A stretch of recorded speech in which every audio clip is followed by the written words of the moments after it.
चश्मा हटाने के लिए आंखों का लेज़र कौन कौन से मरीजों को नहीं करवाना चाहिए और अगर ये लोग करवा लेते हैं तो उनको क्या क्या नुकसानात हो सकते हैं। चश्मा हटाने के लिए कोई इंटरनेशनल कवानीन या गाइडलाइंस हैं जिनको मद्देनज़र देखते हुए हम ये फैसला करें कि कौन से मरीजों को लेज़र करवाना चाहिए और कौन से मरीजों को लेज़र नहीं करवाना चाहिए। आजकल सोशल मीडिया के इस दौर में जबकि इंफॉर्मेशन बहुत ज़्यादा है, लेकिन बदकिस्मती से मैं देख रहा हूँ कि आंखों के मामले में डिस इंफॉर्मेशन उससे कहीं ज़्यादा है। इस हसास मौजू पे बात करने के लिए आज हमने मदऊ किया हुआ है professor colonel doctor Sadia Humayun Sahiba को, और मैं उनका बहुत शुक्रगुजार हूँ कि इस अपने कीमती शेड्यूल में से उन्होंने अपना कीमती टाइम दिया। सबसे पहले तो ये बताएं कि क्या हर बंदा लेज़र कर सकता है या इसके कुछ रूल्स हैं, कुछ गाइडलाइंस हैं जिनको देखते हुए हम ये फैसला करें कि कौन से बंदों को लेज़र करवाना चाहिए, कौन से को नहीं करवाना चाहिए। इंटरनेशनल गाइडलाइंस हैं जो हमें बताई गई हैं कि आपने ये चीज़ें उन पेशेंट में देखनी है। सबसे पहले तो हमने पेशेंट की एज को देखना है।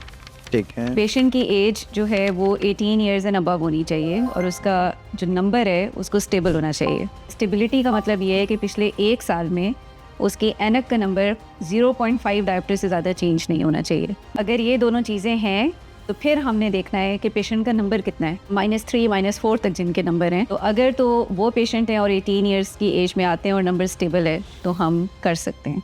लेकिन अगर वही पेशेंट जो 18 ईयर्स में आया है उसका नंबर -6 तक है, -7 तक है, तो फिर हमें उस एज में भी नहीं करना चाहिए। हमें वेट करना चाहिए जब तक उसका नंबर सही तरह स्टेबल नहीं हो जाता। इसके अलावा हमने ये देखना है कि पेशेंट का कॉर्निया कैसा है। जब हम लेज़र करते हैं तो हमने कॉर्निया के ऊपर लेज़र करना होता है। तो उसको चेक करने के लिए बहुत सारे टेस्ट हैं जो हमें करने होते हैं, जिसमें सबसे इम्पॉर्टेंट टेस्ट जो है वो कॉर्नियल टोमोग्राफी जिसे हम कहते हैं। टोपोग्राफी, कॉर्नियल टोपोग्राफी आम ज़ुबान में कहा जाता है, या कॉर्नियल टोमोग्राफी है, यानी हम कॉर्निया के कट सेक्शंस करके हम कॉर्निया की हेल्थ को देखते हैं कि कॉर्निया इस काबिल है कि हम उसके ऊपर लेज़र कर सकें। अगर वो ठीक है तो फिर लेज़र की तरफ हम जाते हैं। अच्छा, मतलब ये हुआ कि 18 साल से पहले तो बिल्कुल नहीं करवाना, और नंबर 2 अगर 18 से एक बंदी की उम्र ज़्यादा भी है और वो हर हाल में लेज़र करवाना भी चाह रहा है, लेकिन अगर आपकी ऐनक का नंबर 6 महीने से लेके कम से कम 1 साल तक रुका हुआ नहीं है एक जगह पे, अगर 0.5 यानी जिसका बंदे का 3 है तो अगर 3.5 तक है तो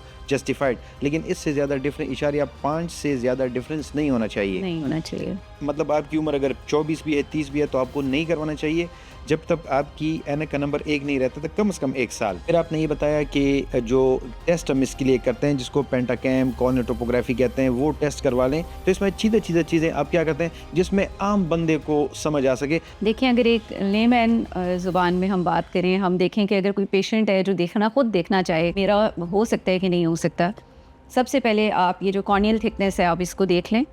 कॉर्नियल थिकनेस एक नॉर्मल इंसान में 520 +- 20 यानी 500 से ऊपर होनी चाहिए। अगर किसी की कॉर्नियल थिकनेस ही 500 से नीचे है तो हमने उसमें करने से पहले 100 दफ़ा सोचना है कि हम उसका करें कि ना करें। जब कॉर्निया की थिकनेस कम होती है, कॉर्निया की जो अपनी स्ट्रेंथ होती है वो भी कम होती है। PTA एक हम चीज़ होती है जिसको हम कहते हैं percentage of tissue altered, PTA calculation होती है। इसका क्या मतलब है कि जो इंटरनेशनल गाइडलाइंस हैं वो कहती हैं कि अगर कॉर्निया को हम एक 100% लेते हैं तो हम कॉर्निया के 40% से ज़्यादा एरिया को हम ट्रीट नहीं कर सकते। ठीक है, 40% से ज़्यादा अगर हम ट्रीट करेंगे, कॉर्निया जो है वो पेपर थिन हो जाएगा और उसकी कोन बनना शुरू हो जाएगी और वो ख़राब हो जाएगा।